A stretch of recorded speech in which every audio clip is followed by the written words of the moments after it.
Hello and welcome to the Fall Acrylic Portrait Painting Challenge Masterclass, lesson number 2, sketching to get accurate proportions and likeness.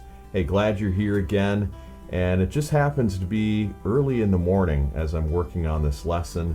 I actually woke up at 2:30 in the morning, just couldn't get back to sleep. I was wide awake, and I thought, hey, let's go to the studio and do some art. So I figured I'd record the lesson right now while I felt wide awake early in the day.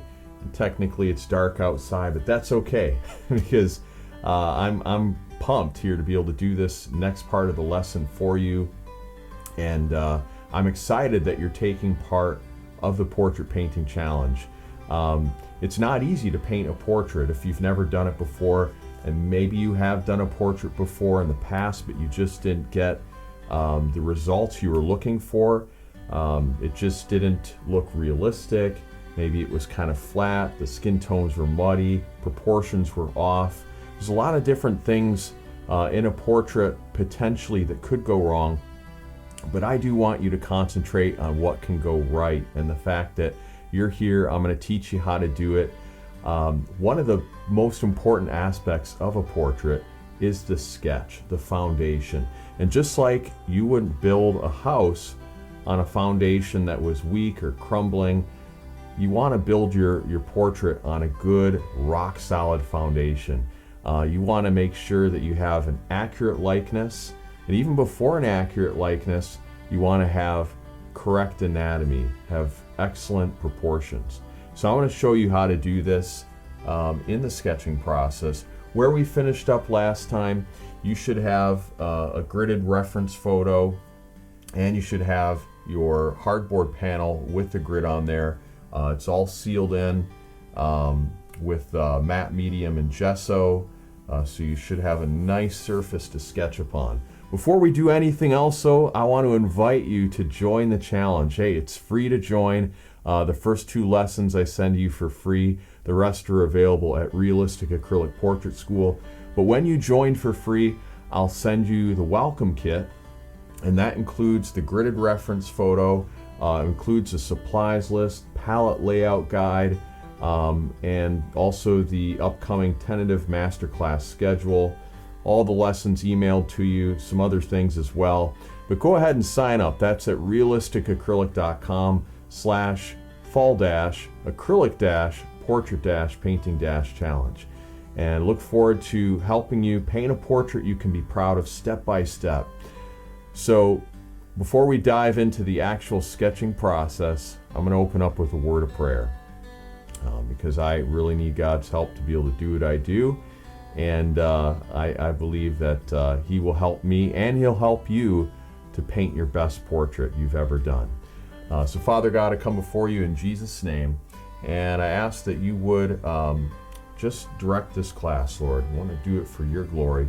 I pray that you would guide me in the process of teaching how to paint this portrait realistically, but in this lesson here, how to do the sketch accurately, to get the accurate proportions and likeness.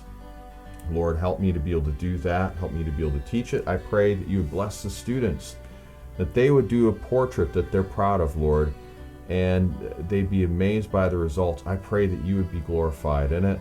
I pray that they would be encouraged by what they create, and it would propel them, Lord, into being able to paint portraits of their grandchildren or family members, to give beautiful gifts, to do artwork on commission, or to show it proudly at an art show or in a gallery. Lord, I pray that you would bless them and provide for them, heal any sicknesses or ailments that would keep anyone from painting.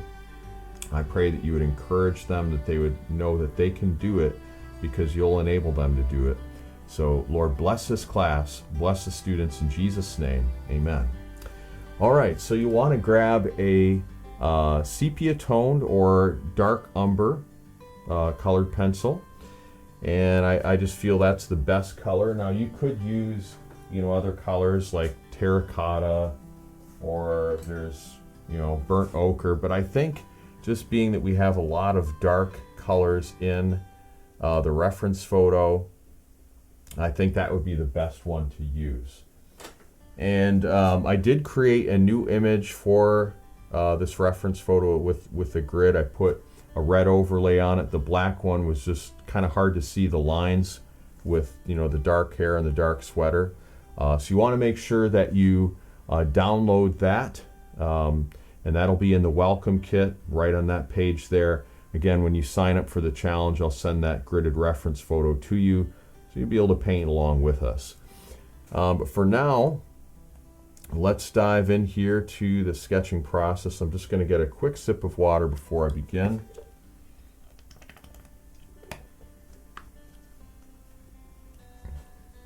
Okay, let's pull this up. You'll also want to have a nice eraser handy. This is a, kind of jumped out of my fingers there. This is a high polymer eraser, and it's soft, and it'll work very, very well in erasing anything on your canvas. You should have the grid all sealed in, so that's not going to be erased when you're actually working on the portrait. Battery operated eraser works very well, or even a retractable eraser like this. Any one of those will work well for you. Okay, so when we're working on the sketch, we do want to make sure we start in the right place. You might find it helpful to number your grids. We have 20 going up vertically, 16 going across horizontally, and if it's helpful for you, you can actually number your grids. You can put the numbers, you know, on each line if that's helpful for you, 1, 2, 3, 4, etc. And you can count that way. You could also grid your reference photo as well. If you do a printout, that's probably the best way to do it.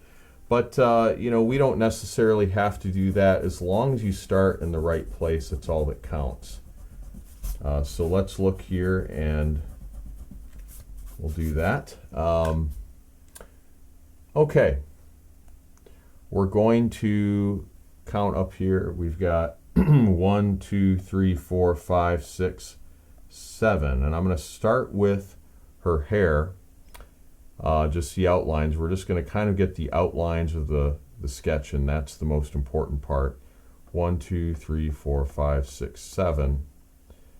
And it kind of starts in the middle, and you can see basically the outlines here as they go up. This is going to intersect there, and then it's going to go up here. So we want to look at this in terms of fractions and proportions. You're wanting to see where those lines intersect, and you know, you think of, like, you know, quarter mark, halfway mark, 2/3. Just think of the square, and then wherever the line intersects, it would be, you know, looking at the proportions going from left to right. So in this case, the hair kind of intersects at about the quarter-way mark, and you don't want to lose your place. That's a little easier to do when you have 1-inch grids. The benefit of having the 1-inch grid is it gives you more guidelines to be able to get that accurate likeness, especially on the facial features. But it does make it a little easier to lose your place. So I'm just going to count again. 1, 2, 3, 4, 5, 6, 7. 1, 2, 3, 4, 5, 6, 7. And let's see. 3, 4, 5, 6, 7. It starts right there. Yeah, the first one right there. This one cuts in. So I'm just looking at the reference photo, making sure I have it all accurate. I'm going to do actually a placement for the top part of her head, just so that I have that roughly where it should be, and that goes in 1, 2, 3, 4, 5, 6, 7 right there. 1, 2, 3, 4, 7. So this would be the top of her head. And we just want to get that overall sense of where everything is.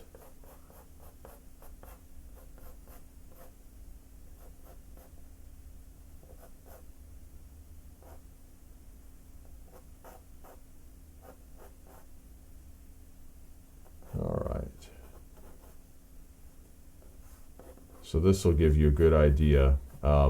We've got this line here. Most of the hair kind of hugs along the edge of this vertical line, and then it starts to move away a little bit at this point. Now we're going to bring this line down.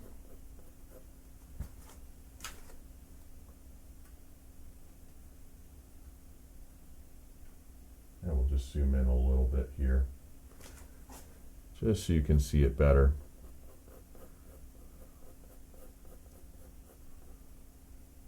Okay, now the hair kind of comes out a little bit right here. There's an angle there. So we have this top point right here, and this is where the angle changes. We have this part of the head, and then it changes angles abruptly, and that's the point. This is at the 7 marker. 1, 2, 3, 4, 5, 6, 7. All right, so you can even write 7 up there if that helps. But this is where it changes, and then you're looking at this next angle here. 1, 2, 3, 4, 5, 6, 7. And so the hair is a little bit lower actually than what I portrayed. It should come down to probably more like that, and then here a little bit lower. I'm just going to erase that.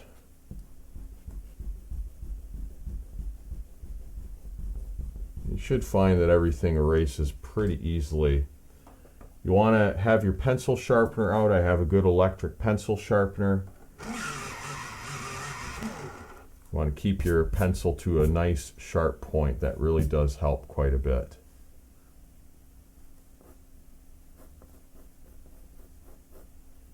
Okay, so let's see where we're at. That there, and then it comes down below this grid line, so it intersects at maybe about the halfway point. Here it's about 2/3. There, the top of her hair actually goes a little bit below the intersection of these grid lines, and it flows out to this point here. It's going to come out to about there, and that's, I would say, 2/5 of the way over, so a little less than half. I'm just going to zoom in here on my reference photo. A little less than half. And it's going to come in here and change angles. It's not a bad idea to double check and just count your squares again and just make sure you're on track as you get to some of these pivotal points. 1, 2, 3, 4, 5, 6, 7, 8. I just want to make sure I'm at the same 1, 2, 3, 4, 5, 6, 7, 8. Okay, so 8 is that square. It has just a little bit of hair intersecting at these 2 points.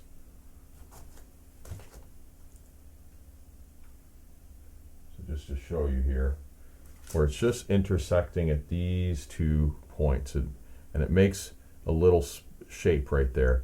You know, it kind of helps as you're working on your sketch. I'm just going to show you something to see the shapes that are created by the intersection of the grid lines as their own separate shapes. So for example, this is an enlargement of the grid. I'm just kind of showing you here. And we have the hair that comes down like this, all right, and we're sketching it, all right? And then there's that little, so here's the hair coming down through the grid line. I want you to look at not just the shape of the hair, but actually look at the negative space, the shape created by the grid and the intersection of the hair or the eyebrows or eyes or the hand or whatever you happen to be drawing. Look at that shape and kind of try to create that shape. That'll help you quite a bit in getting the proportions. So I'm treating this as a shape almost, and I really want to see what that looks like. So that'll really help you to stay on track and get your forms to be more accurate as you're sketching. I'm gonna just sharpen my pencil, and now we're gonna bring this line down. Now the hair is an important form, but the edge of her face is very important as well. So I want to make sure I get that accurate too. The shoulder is an important form. I want to make sure that I've got that plotted out accurately. And in fact, I'm going to go ahead and count again from the top just to make sure. 1, 2, 3, 4, 5, 6, 7, 8, 9, 10, 11, 12. 1, 2, 3, 4, 5, 6, 7, 8, 9, 10, 11. Okay, well there we go. That's a good reason to count, because I might be off. Yeah, let me just check that again. 1, 2, 3, 4, 5, 6, 7, 8, 9, 10, 11, 12. So it's on the 12th square that this comes down. 1, 2, 3, 4, 5, 6, 7, 8, 9, 10, 11. Yep, I'm off on that. I'm going to have to redo it. Erase this. No worries.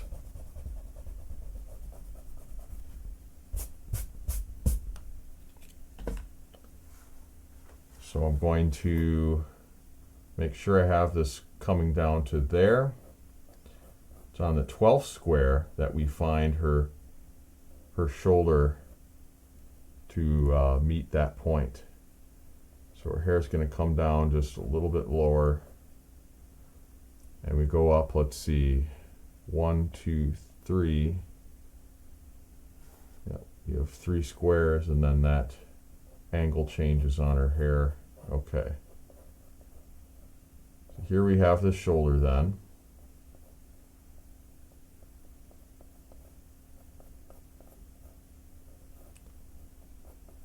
And now we have, you know, this is the bare part of her shoulder. Now we have the part that has the sweater on it.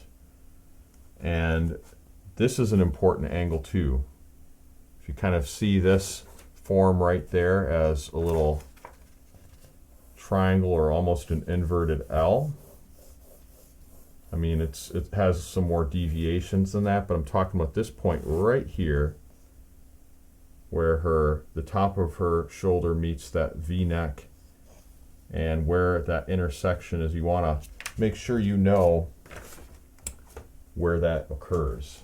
So that's going to be important as well. So let's take a look at that. And we've got, let's see, it's 1, 2, 3, 4.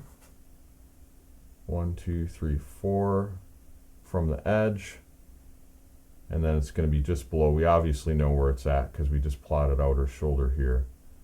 But it's going to come out to about this point. And we want to get that V in the right place. It's kind of towards the top of that grid. Then we have this line kind of going down. It's not a completely straight angle here, so don't make the mistake of just making it as straight as a ruler's edge. There's a little deviation, there's a little scallop in there as well. So you want to make sure you get that little deviation in there. A little bit of roundness. Okay, and it's going to meet that to about here. Comes below the grid line just a bit. Something like that, and then I think right at this point we're going to have her arm, if I'm not mistaken. I'll have to double check that. But we've got, let's see, 1, 2, 3, 4. 1, 2, 3, 4. Yeah, I believe that's correct.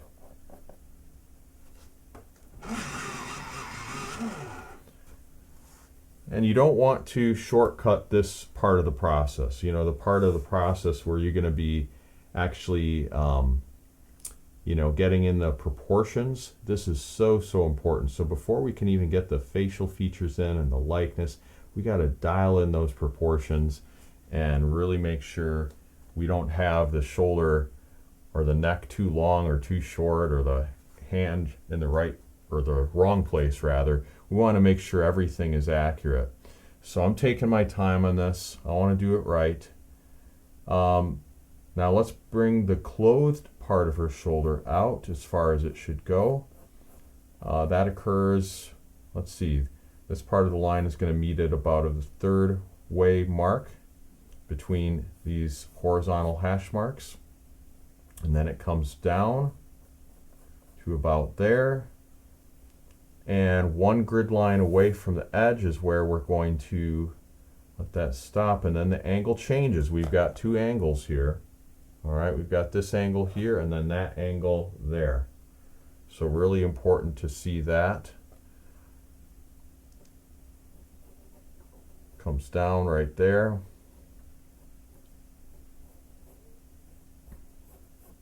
Just like that.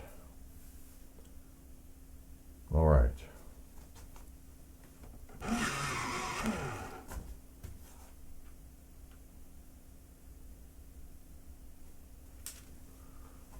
And now we want to get the hand in here. That's going to be important, but first we have to get the arm in. So I'm going to count from the edge, from right to left. 1, 2, 3, 4, 5, 5.5. So on the 6th square, we have the bottom part of her sleeve protruding, her wrist. 1, 2, 3, 4, 5, 6. Yeah. 1, 2, 3, 4, 5, 6. And so it occurs at maybe about the halfway, little less than halfway point. That's going to be that beginning of that angle for her wrist and sleeve. Cuts up along this edge, almost meets the intersection of these grid lines. And then like that. And this is not a completely straight line either. There is a little bit of a deviation. It kind of bows out here and then cuts back in at this point, kind of scallops in right there towards the top. Now, the top part is important too. We've got 1, 2, 3, 4, 5.5. 1, 2, 3, 4, 5.5. So that would be like right here. And that's going to go maybe about 1/3 of the way to the top between these horizontal grid lines. It's going to cut down. It's going to ride along the edge here. It actually should come up a little higher. And it's going to just basically meet the intersection of these grid lines right there. Going to come down just a little bit, and then it's going to go along to the other side, down, around, and then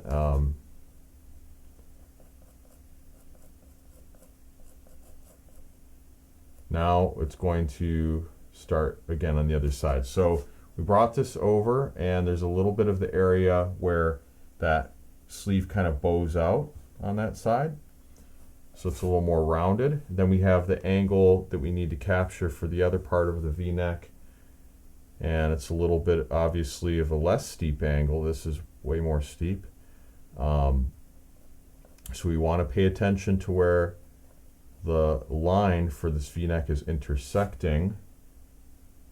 I'm just going to zoom in a little bit on this, and it's super helpful to have your reference photo set up on a reference photo holder, and you can get that at realisticacrylic.com in the courses section. I'll show you how to make your own reference photo holder out of cardboard. Super easy to make, cardboard and packaging tape, and then you can set this up next to your easel and hold your Kindle or your iPad or whatever tablet you have. But yeah, make sure you go to realisticacrylic.com or actually courses.realisticacrylic.com. That'll take you there quicker. Courses.realisticacrylic.com, and you'll see my course for how to make a reference photo holder. It's a free course. Go ahead and do that. There's videos. There's I believe a downloadable on there how to make this handy reference photo holder, and then you'll be able to set your tablet right up next to your easel, and it'll make it a lot easier for you. Because I love this. I love that I can zoom in and get close to the detail, and it keeps everything in proper proportions here with the grid. Super, super handy.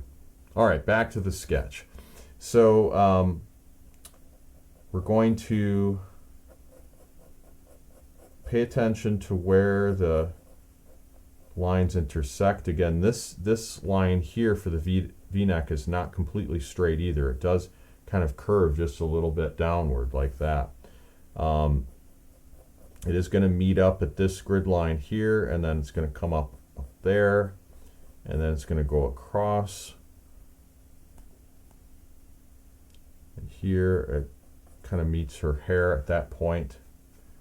Now the next dominant angle to do in my book would be the hair. Let's do the hair on the other side here, kind of plot where that is.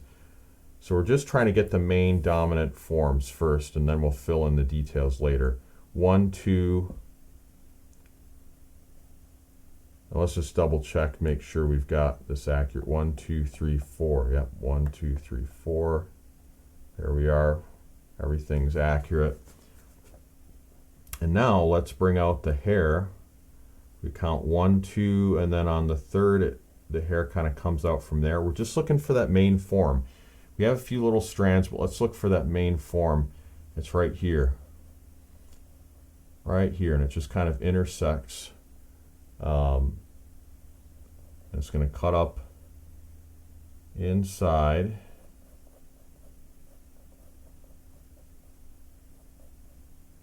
Then we've got her fingers, so we can start getting the form of her hand in.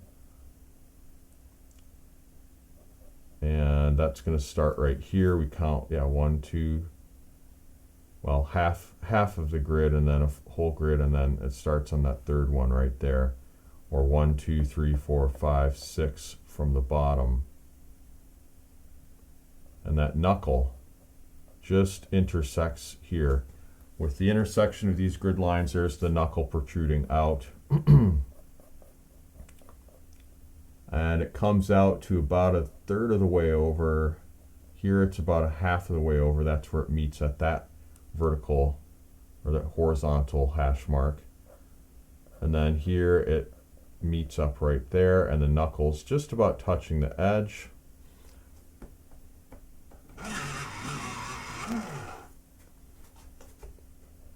And then it comes up here. Yeah, you'll find that hardboard is a little smoother. You don't have to sharpen your pencil quite as much, and that is nice.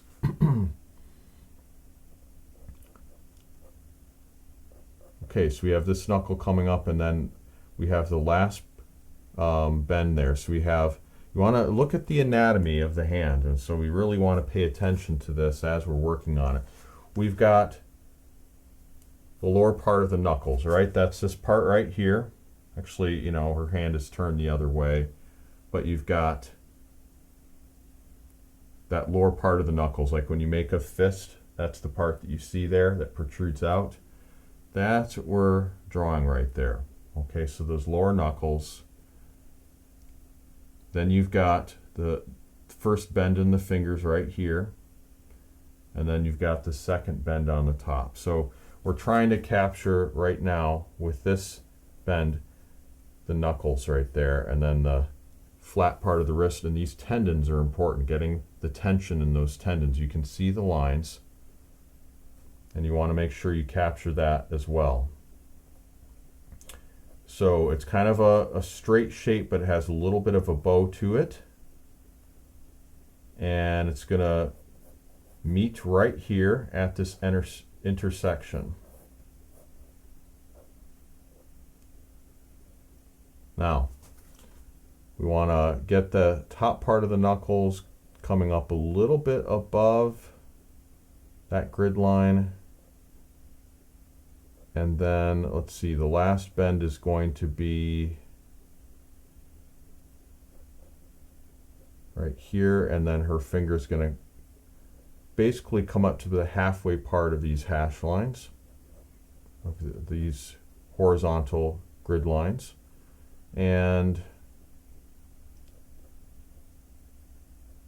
we've got this line here, goes like that.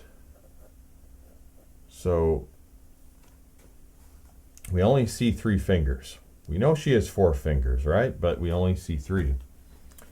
So we have the pinky finger, if you can see that. Got the pinky finger here. We've got the ring finger, middle finger. The index finger cannot be seen. We've got the thumb on the other side. So right now I'm drawing the ring finger, and that starts just a little bit lower than the other one.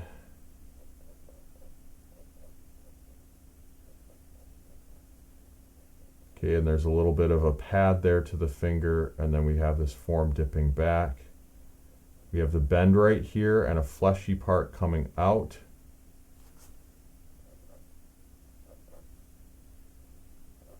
So it's a little bit thicker here on this second segment of that finger.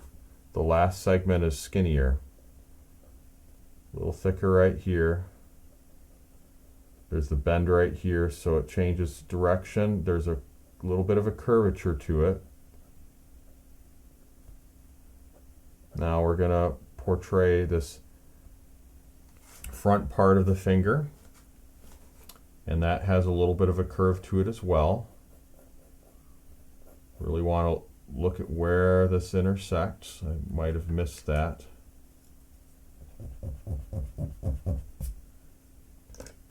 Let's just use this battery operated one. These are really handy. Look at how that erases so nice. You can get those at Amazon. They have some that are USB powered as well. You can recharge them with just a USB port. This one takes AA batteries, but they're very, very handy. Okay, so this should come down just a bit. And then we have that part of the knuckle. We're showing the curvature of it. So it's just a slight deviation in the form, and then we have a very tight angle.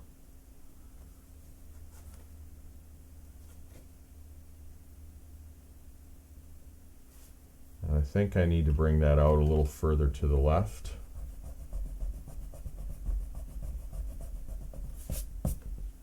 Yep, just want to bring it out a little further to the left.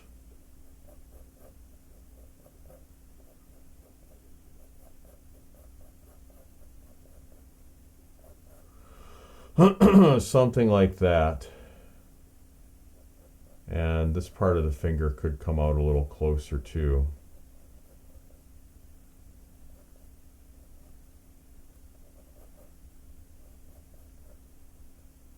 All right.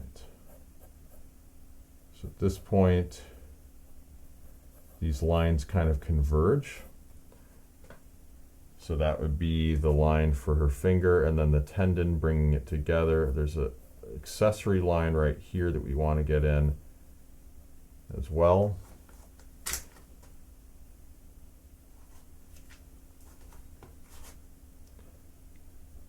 And then we have this pinky finger, and that line basically goes to about a little bit past the halfway point on the grid.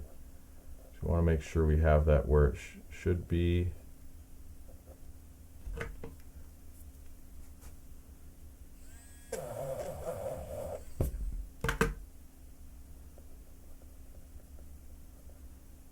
And then here we have a very sharp angle. Yeah, I got to get that position right. I'm going to erase this. It's not far enough over.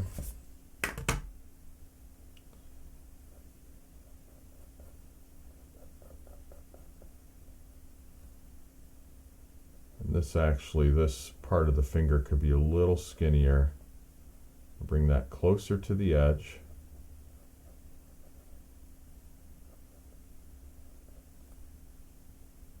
All right, and now I think I have it more accurate so we can get this form, get that curvature of the knuckle.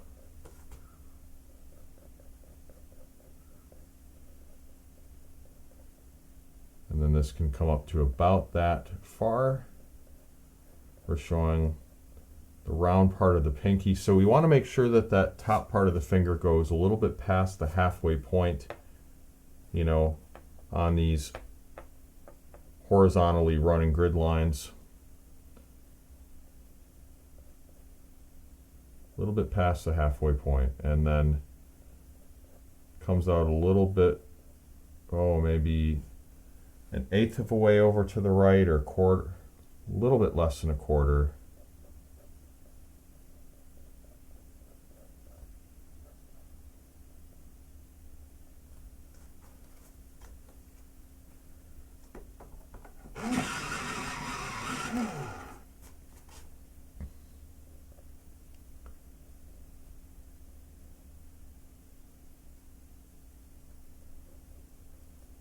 Okay, now we're getting the fleshy part of the hand right here. This is that back part that you see of the palm. And it intersects at about the halfway point there.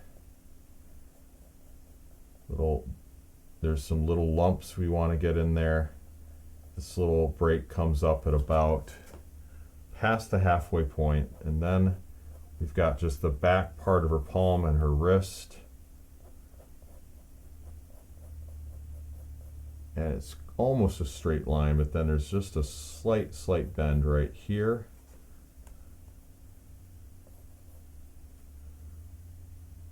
And the wrist kind of starts at a little bit past the halfway point.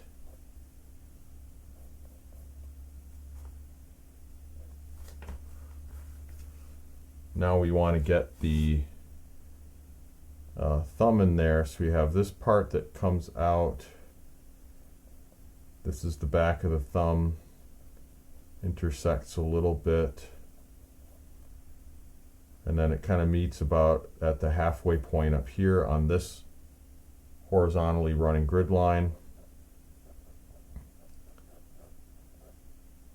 It bends back, so it's not a completely straight line. There's a little bit of a deviation here, a little bit of a scalloping in the middle right there.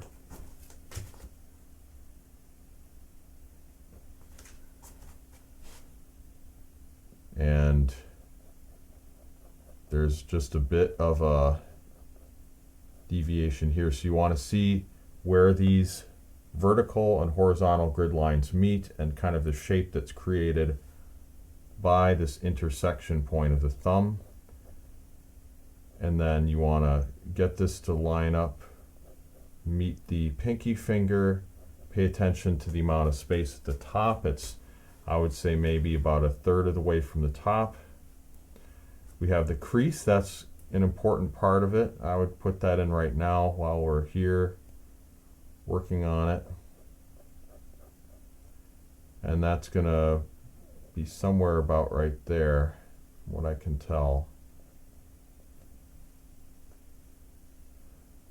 And then there's the other crease, it's maybe a little bit lower, like right there. That one's not quite as prominent though. I do want to finish this line for her finger and bring that knuckle down, and it's going to go to about somewhere over there, and it curves in. All right, so it's not as straight as this line here for the middle finger, this pinky finger. The tendon kind of curves in like that.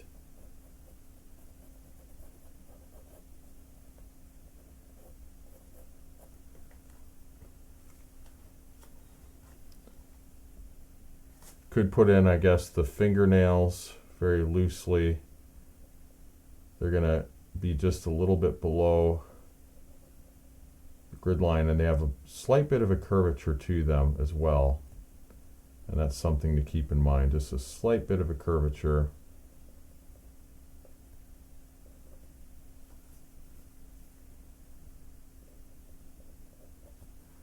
Okay.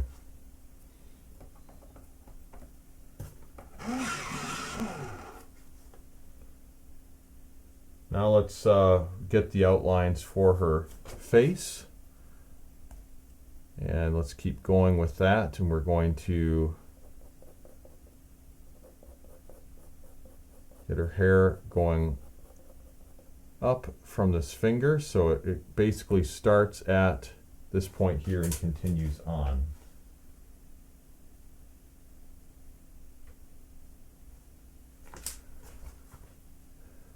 And so we've got kind of an inner line where it meets her face and then an outer line. We want to capture that. The outer line is going to be something like that, and then we have this inner line here. There's a nice curvature. The hair goes down and it scallops up. It's a little hard to see the exact edge here. It's somewhat rough, but it's going to meet to about this point. There it intersects with this part of the grid, so we're at 1, 2, 3, 4. 1, 2, 3, 4, and then we have this part here. We want to capture that. So the part would be right here. We have this top part of her hair. The part comes down and intersects with these grid lines right here. 1, 2, 3. All right, and this would be grid number 10. Right there where it starts. Between 9 and 10 is where it starts. And then this is going to curve up. It's not a straight line. There is some deviation there. And get, excuse me, capturing, and get a sip of water. Capturing that little deviation is so important. You don't want to just have the straight line. You want to show that form, you know, where something like this, and there's some little jogs in there, almost like a river. You know, that is super, super important to capture that in there.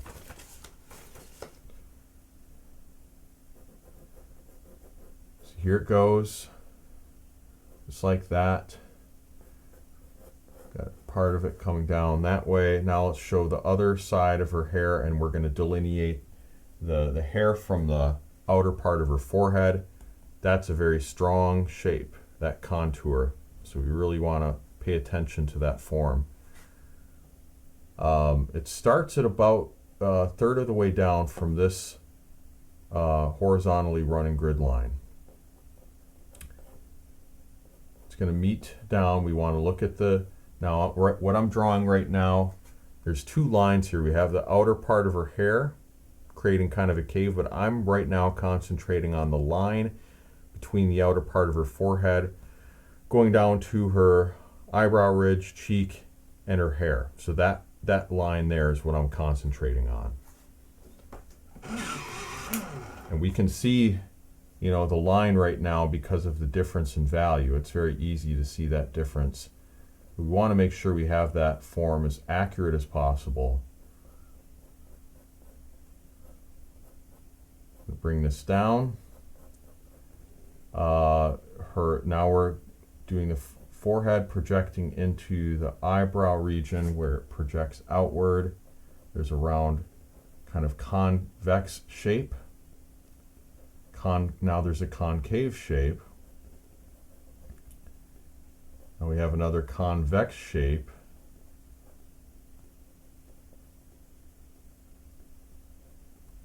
And these forms are a little bit different. This one projects out at a little bit of a sharper angle than the cheek, although the cheek is very sharp. She does have a very well-defined cheek. And it's going to come into about this point there. So now it's tapering in the other way. We have this kind of two different angles at play here. But again, you want to see the roundness of the form and bring in the cheek as far as it should go.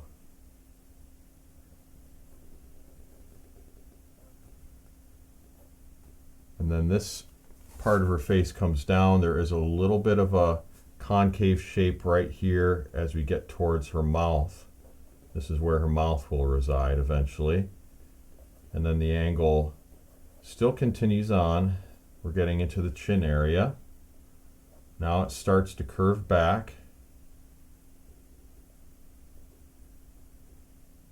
Double check yourself when you're drawing, and when you note that you're drawing the chin and you say, oh, that little crease by the thumb is just like right below it, then look at the reference photo and ask, is the same thing happening in your reference photo? And we see, yes, the little crease for the thumb is right below where the chin is, so we're on target. Once you have enough lines created, you won't have to count. You'll know where you're at based on other parts of what you've already drawn. And that'll be your way to double check yourself and measure. So now the chin changes angle. So we have these two angles, this angle here, this angle there, like that. It is quite sharp, but there's a little bit of a roundness here, so we don't want to just make it as flat as a ruler's edge. It does have a little bit of a round form, and it's going to come down, so just a bit of a roundness right there, and then it bows in a little bit right here.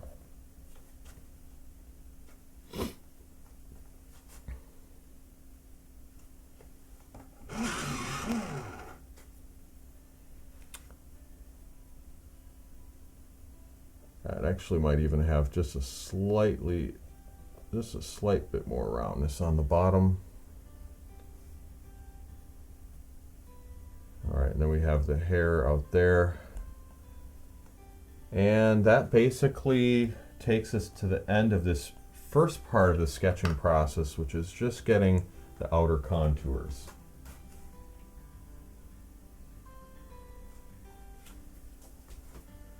All right, and there we are at. For this part of the sketching process, we're going to stop off here.